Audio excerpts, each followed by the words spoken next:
Deep in the archives of a Jesuit college in Italy, a Polish antiquarian stumbled upon an impossible book. The year was 1912. Wilfrid Voynich, a dealer in rare manuscripts, unearthed a medieval codex that defied all academic categorization. Its pages were covered in an elegant looping script that belonged to no known alphabet. Between the margins bloomed illustrations of alien flora, intricate cosmological charts, and surreal depictions of naked women bathing in emerald green pools. It was a masterpiece of the bizarre. This was not merely an unread book. It was an unbreakable code, a locked door in the house of history that has kept the world's greatest minds standing in the hallway for over a century. The physical artifact itself is a marvel of historical craftsmanship. Measuring roughly 9 by 6 inches, the Voynich manuscript contains 240 surviving pages of vellum, a high-quality parchment made from prepared animal skin. The ink, applied with a quill pen, flows with a confident, rhythmic precision that suggests the author was entirely fluent in this alien script.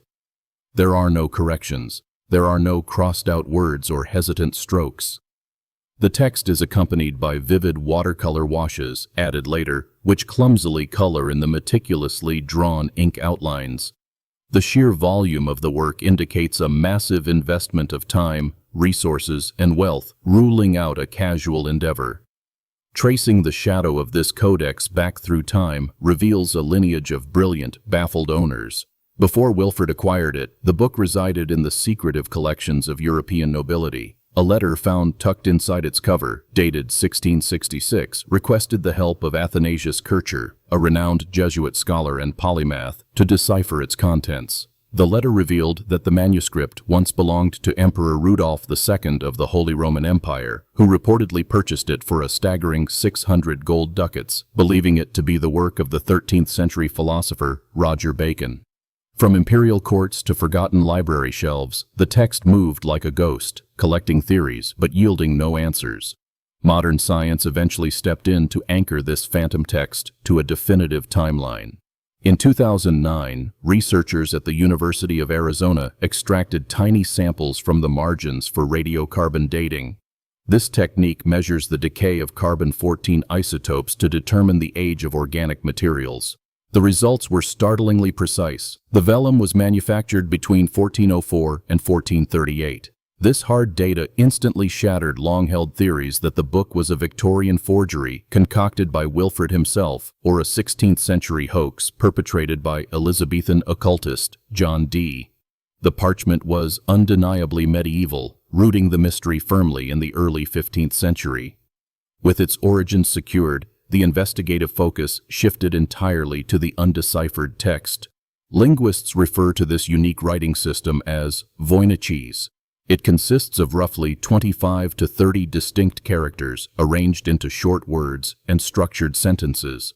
But the true enigma lies in its statistical architecture. When analyzed, Voynichese adheres strictly to Zipf's law. This mathematical principle states that in any natural human language, the frequency of any word is inversely proportional to its rank in the frequency table. The most common word occurs twice as often as the second most common, and so on. The manuscript follows this complex linguistic rule perfectly. This statistical perfection presents a massive paradox for the hoax theory.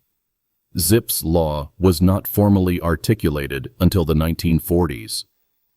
If the Codex is a meaningless forgery created to swindle a wealthy monarch, how did its author subconsciously replicate the hidden mathematical structure of a genuine language?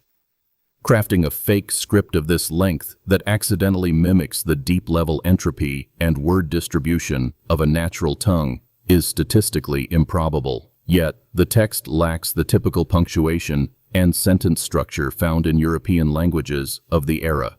It is a linguistic phantom, possessing the skeleton of a language, but lacking the flesh of meaning. The challenge of this cryptography mystery eventually transcended academic circles, attracting the heavy artillery of military intelligence. Following the Second World War, the world's premier codebreakers turned their attention to the manuscript. William Friedman, the legendary crypt analyst who helped crack Japan's purple cipher, assembled a team to break the medieval text. They applied the same rigorous algorithmic techniques used by the NSA to decrypt foreign communications. They looked for substitution ciphers, anagrams, and complex polyalphabetic grids. After years of exhaustive analysis, Friedman's team surrendered. The man who defeated the most sophisticated encryption machines of the 20th century was bested by a 500-year-old book. The visual evidence within the manuscript is just as confounding as its text.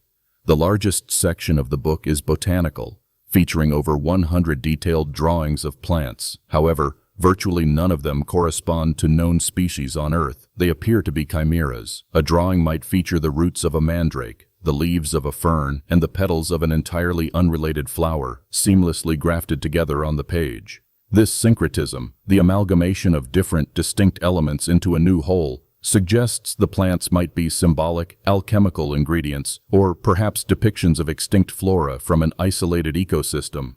As the digital age dawned, the quest for decipherment evolved. Researchers unleashed AI upon the manuscript, hoping that neural networks could perceive patterns invisible to the human eye. In 2016, computer scientists applied complex algorithms designed to identify the source language of a given text. The artificial intelligence analyzed the frequency of letter combinations and compared them against hundreds of known languages. The machine declared that the underlying language was likely Hebrew, encoded using an alphagram technique where the letters of each word are rearranged in alphabetical order. Yet this technological breakthrough quickly dissolved into another dead end. When scholars attempted to translate the AI-generated Hebrew anagrams, the resulting sentences were mostly incoherent nonsense. The algorithm had found a mathematical correlation, but it had failed to extract genuine semantic meaning. The failure of artificial intelligence highlighted a profound limitation in modern cryptography. Machines excel at finding patterns, but they cannot comprehend context, culture, or the human intent behind intentional obfuscation. The silicon minds of the 21st century found themselves just as blind as the Jesuit scholars of the 17th century. Stripped of linguistic and cryptographic solutions, historians began to analyze the Codex through the lens of medieval culture. The balneological section of the book features dozens of illustrations of naked women bathing in elaborate, interconnected tubes and pools of green and blue liquid. In the context of 15th century Europe, this imagery strongly points toward early hydrotherapy, gynecology, or alchemy. During the Middle Ages, medical knowledge, particularly concerning women's health, was highly controversial and heavily scrutinized by the Church. It is entirely plausible that a physician or midwife created a proprietary cipher to protect their medical secrets from the Inquisition. Alternatively, some linguists argue that the manuscript is not a cipher at all, but rather a constructed language. A constructed language is a consciously invented communication system, much like Esperanto, rather than one that evolved naturally. If the author invented a philosophical language, categorizing concepts into a rigid, artificial vocabulary, it would explain the strange, repetitive nature of the text and its adherence to statistical language laws. However, the concept of a philosophical language did not gain traction in Europe until centuries later, making the author an impossibly forward-thinking visionary. The enduring legacy of this artifact extends far beyond the physical pages. It has become a mirror reflecting humanity's desperate need to find meaning in the unknown. We are a species driven by pattern recognition, biologically hardwired to extract information from our environment. When confronted with a dense, highly structured artifact that aggressively resists interpretation, our collective psyche becomes obsessed. The manuscript represents the ultimate intellectual frontier, a stark reminder that despite our vast technological prowess, the past still holds secrets that we are entirely unequipped to unravel. The possibility of intentional, flawless obfuscation remains the most unsettling theory. What if the Codex was never meant to be read by anyone other than its creator? In the realm of esoteric traditions, knowledge was often deemed too dangerous or sacred for the uninitiated. The author may have utilized a method of encryption so idiosyncratic, relying on personal memory or a lost physical key, that the text is mathematically unbreakable. The book might be a meticulously constructed vault, designed to keep its contents locked away for eternity, mocking every attempt to breach its walls. The ghost of Wilfrid's discovery continues to haunt modern academia. Every few years, a new researcher claims to have finally cracked the code, only for their methodology to collapse under peer review. The manuscript defies the fundamental premise of cryptanalysis, which assumes that any code created by a human mind can eventually be broken by another. It stands as a monument to the limits of human ingenuity, a silent testament to a forgotten genius who managed to outsmart the future. The secrets of those alien plants and starry charts remain perfectly preserved in their incomprehensibility. Ultimately, the true value of this medieval codex may not lie in what it says, but in what it represents. It is a tangible piece of the unknown, an artifact that forces us to acknowledge the boundaries of our own perception. As long as the ink remains on the vellum, the quest will continue.